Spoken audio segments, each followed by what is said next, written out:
السلام علیکم بچوں، آج کا ہمارا ٹاپک ہے حمد 10th کلاس کی اردو میں سے آج کا ٹاپک ہے اور امیر مینائی کی لکھی ہوئی ہے۔ امیر مینائی کو ہم نے ڈیٹیل میں دیکھ لیا تھا کہ انہوں نے کس طرح سے کام کیا ہے،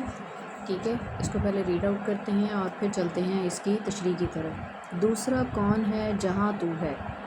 کون جانے تجھے کہاں تو ہے۔ تشریح کرتے ہوئے نا بیسیکلی بچے کو ہمیشہ 3 چیزوں کو مد نظر رکھنا چاہیے۔ فرسٹ ون ہمارے پاس ہوتا ہے کہ ہم نے جو بھی ہمارے پاس مصرع ہے اس کے اندر جو مشکل الفاظ کے معنی ہم اس کو دیکھتے ہیں،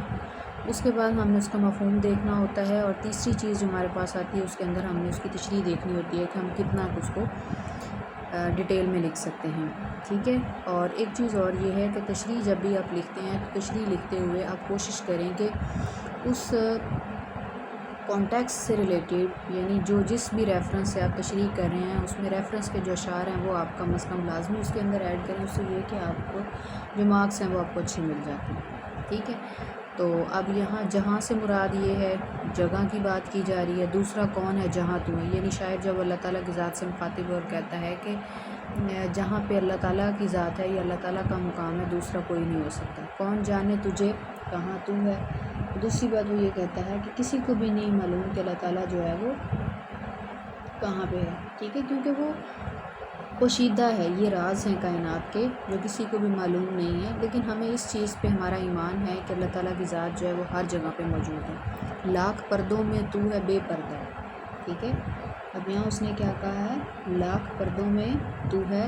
بے پردہ، 100 نشانوں پہ بے نشاں تو ہے، یعنی اگر ہم اس چیز کو دیکھیں کہ اللہ تعالیٰ کی ذات جو ہے وہ 100 پردوں میں چھپی ہوئی ہے، ٹھیک ہے، تو کائنات کے اندر موجود تمام چیزیں جو ہیں اس کے اندر اگر ہم ایک ایک چیز کو دیکھنے بیٹھ جائیں تو ہر چیز کے اندر ہمیں اللہ تعالیٰ کے جو وجود کی گواہی ہے وہ مل جاتی ہے، ٹھیک ہے۔ اب ہم اگر تشریح کے حوالے سے اس کو دیکھیں تو سب سے پہلے تھوڑا سا ریفرنس دیں گے امیر مینائی کا، کہ امیر مینائی جو ہے ان کا شمار اپنے دور کے قادر الکلام شاعروں میں ہوتا ہے، یعنی انہیں جو ہے وہ اپنے جو بھی انہوں نے لکھا یا کام کیا اس میں مکمل طور پر عبور حاصل تھا، اور وہ اللہ تعالیٰ کی بارگاہ میں عقیدت سے نذرانہ پیش کرتے ہیں اپنے الفاظ کے تھرو، اور وہ یہ بتاتے ہیں کہ کائنات کے اندر جو مقام و مرتبہ اللہ تعالیٰ کی ذات کو حاصل ہے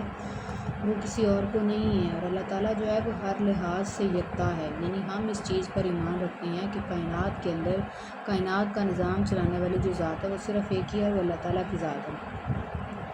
ذات کے والے سے بھی یکتا ہے، اور اس کی ذات کی مثل کوئی اور ذات نہیں، کیونکہ وہ تو جسم سے پاک ہے اور کل کائنات سے عظیم تر ہے۔ صفات کے لحاظ سے بھی وہ یکتا ہے، اس جیسی کوئی اور ذات نہیں ہے، کیونکہ وہ تو جسم سے پاک ہے اور تب کائنات کی جو تمام چیزیں ہیں ان سے عظیم تر ہے، ٹھیک ہے۔ اگر ہم کائنات کے اندر ہونے والی چیزوں کی بات کریں تو اس میں یہ کہ تمام کائنات جو ہے اس کے ایک 2 حرفی لفظ ہے کن، ٹھیک ہے،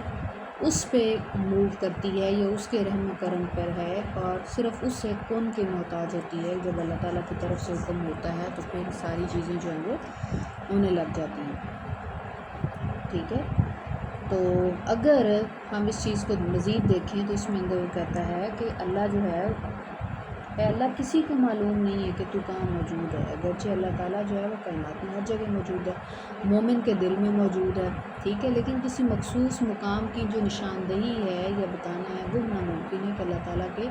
مقام کی نشاندہی کی جائے کہ یہاں پہ موجود ہے، ٹھیک ہے۔ اللہ تعالیٰ جس جگہ پر ہے، جس مقام پر ہے، جس عالم میں، وہاں کوئی اور نہیں ہے، اس لیے نہ تو اس کے مقام کو تعین کیا جا سکتا ہے اور نہ اس کی کیفیت سے ہم آشنا ہو سکتے ہیں، یعنی اس کو بھانپ نہیں سکتے ہیں، اور اگر کوئی اس طرح کا معیار ہے تو وہ یہی ہے کہ ہم اپنے اندر عاجزی و انکساری پیدا کریں، ہم اللہ تعالیٰ کی عبادت کریں، اللہ تعالیٰ کے احکامات پر عمل کریں، تو اس طرح سے ہم جو ہے اللہ تعالیٰ کی ذات جو ہے اس کو پہچان بھی سکتے ہیں، ٹھیک ہے، اور اللہ تعالیٰ کی محبت جو ہے وہ بھی حاصل کر سکتے ہیں، ٹھیک ہے۔ اب ہمارے پاس اگلا آتا ہے شعر، اس کے اندر ہے لاکھ پردوں میں تو ہے بے پردہ، 100 نشانوں پہ بے نشاں تو ہے، ٹھیک ہے۔ اب لاکھ پردوں سے مراد یہ ہے کہ بے شمار پردوں میں اللہ تعالیٰ کی ذات جو ہے وہ چھپی ہوئی ہے، اور اگر ہم نشانوں کی بات کریں تو اس میں ہم یہ دیکھتے ہیں کہ اگر ہم یہ ساتھ مانتے ہیں کہ اللہ تعالیٰ کی ذات جو ہے وہ پردوں میں چھپی ہوئی ہے، لیکن ساتھ ساتھ ہم یہ بھی چیز دیکھتے ہیں کہ کائنات کے اندر موجود ہر چیز جو ہے وہ اللہ تعالیٰ کے وجود کی گواہی دیتی ہے کہ کائنات کا نظام چلانے والی کوئی جو ہے نا ایک ہستی موجود ہے۔ اب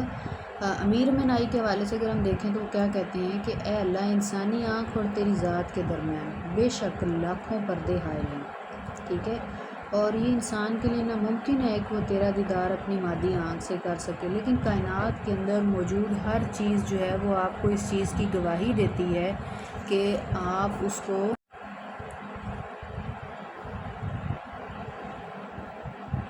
یعنی کائنات کے اندر موجود جو تمام چیزیں ہیں وہ کیا کر دیتی ہیں،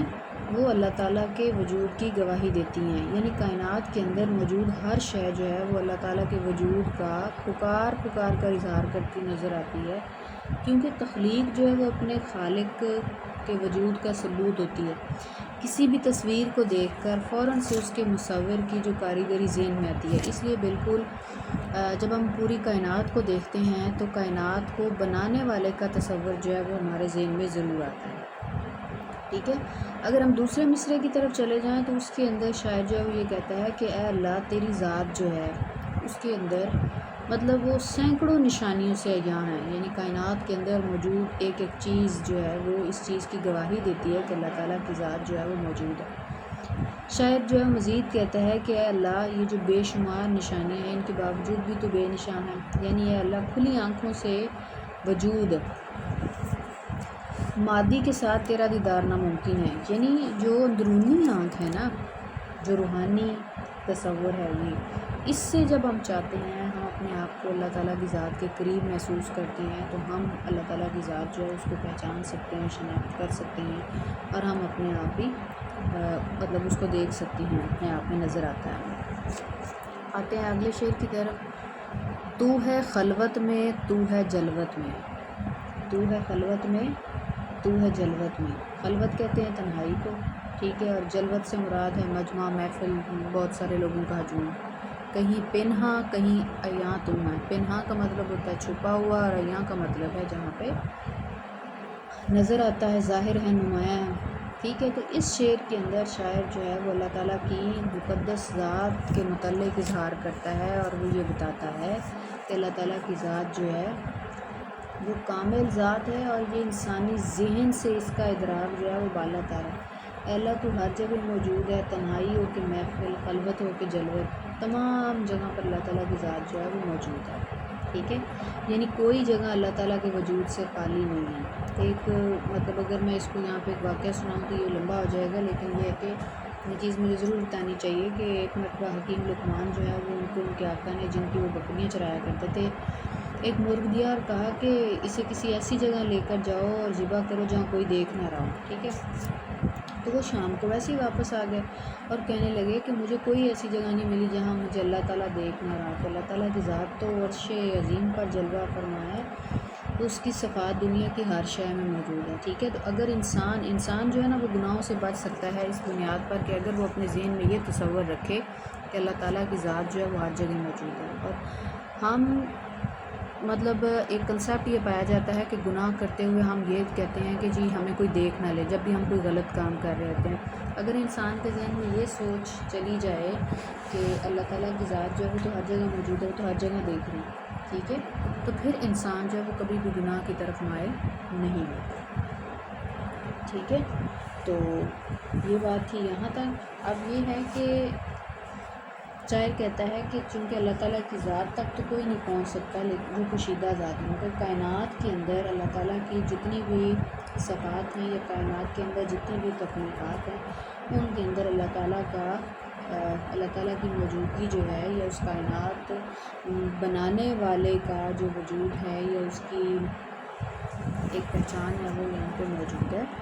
ٹھیک ہے۔ اور اس کے بعد کسی لحاظ سے ہم خدا کی صفات سے بھی اس کا فہم و ادراک کر سکتے ہیں۔ تو یہاں پہ ہم اس کو اینڈ کرتے ہیں، کیونکہ اگر ایک ہی لیکچر کے اندر اس کو میں مکمل کرتی ہوں تو پھر ذرا یہ بہت لمبا ہو جائے گا، ٹھیک ہے۔ یہ پہلے 3 اشعار جو ہیں ان کو میں نے کروا دیا ہے، تو اگلی ویڈیو کے اندر ہم اگلے 3 اشعار جو اس کو کریں گے، اس میں آپ کے پاس کوئی زیادہ مشکل لفظ تو نہیں ہے، لیکن پھر بھی